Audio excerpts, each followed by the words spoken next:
औज़ुबिल्लाहिमिनश्शैतानिर्रजीम बिस्मिल्लाहिर्रहमानिर्रहीम। अस्सलाम वालेकुम व्यूअर्स, उम्मीद करती हूँ आप सब खैरियत से होंगे। आज एक और रेसिपी के साथ आए हैं। आज हम बनाने लगे हैं दही बड़े की रेसिपी। कराची के मशहूर दही बड़े आज हम घर पे बनाएंगे और वो भी बहुत आसान तरीक़ों से। तो इसके लिए रेसिपी आपने एंड तक देखनी है। तो चलें अपनी रेसिपी स्टार्ट करते हैं। एक बाउल ले लूँगी और इसमें तकरीबन 1 कप के करीब हम बेसन डाल देंगे। बेसन जो है वो मैंने छान लिया है। छान के बेसन का ये फ़ायदा होता है कि जब आप इसमें पानी डाल के इसको मिक्स करेंगे तो इसकी गुठली वगैरह बिल्कुल भी नहीं बनती।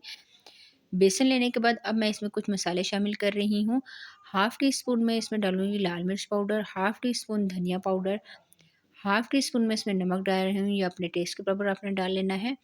हाफ़ टी स्पून मैं इसमें शामिल करूँगी हल्दी, और इसमें कुटी हुई लाल मिर्च डालूँगी हाफ़ टी स्पून। थोड़ी-सी हम इसमें कलौंजी डालेंगे, ठीक है। हल्दी थोड़ी-सी इसमें ज़्यादा इस वजह से डाल रही हूँ कि दही बड़े जो येलो कलर के बड़े अगर आप बनाएँगे तो वो बहुत ही खूबसूरत लगते हैं।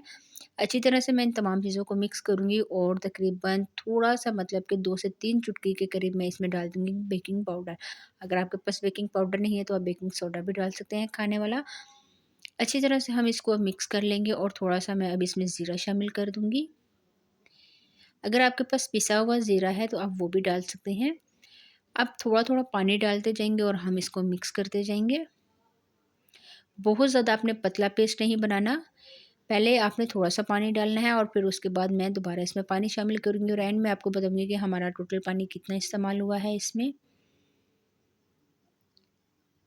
जी, तो पानी दोबारा से मैंने डाल दिया और मैं इसको मिक्स कर रही हूँ, इस तरह से। आप चाहें तो हैंड बीटर अगर आपके पास है तो आप हैंड बीटर की मदद से भी मिक्स कर सकते हैं। आप ये देख सकते हैं जो मैंने हल्दी डाली थी उससे कितना खूबसूरत इसका कलर आ गया है। अच्छी तरह से ये मिक्स हो गया था और अब मैं इसको 5 से 7 मिनट के लिए रेस्ट दे दूँगी। दूसरी तरफ जो वो मैंने ऑयल गर्म होने के लिए पहले से रख दिया है, चूल्हे की फ्लेम को बिल्कुल नॉर्मल रखना है, हाई नहीं रखना।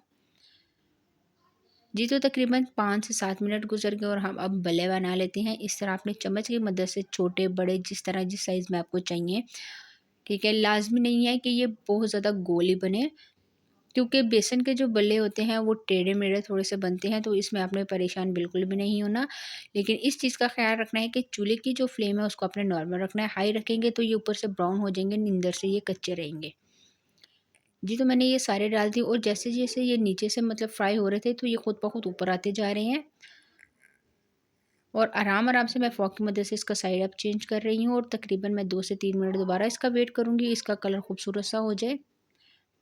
जी, तो तकरीबन 5 मिनट हो गए और हमारे बड़े बिल्कुल तैयार हो गए थे। तो इस तरह छन्नी की मदद से मैं इसको निकाल लूँगी और निकालने के बाद ऑयल को अच्छी तरह से छान के इसको मैं रूम टेम्परेचर वाला जो पानी होता है, नॉर्मल नलके वाला जो पानी है, वो उसमें मैं डिप करके छोड़ दूँगी।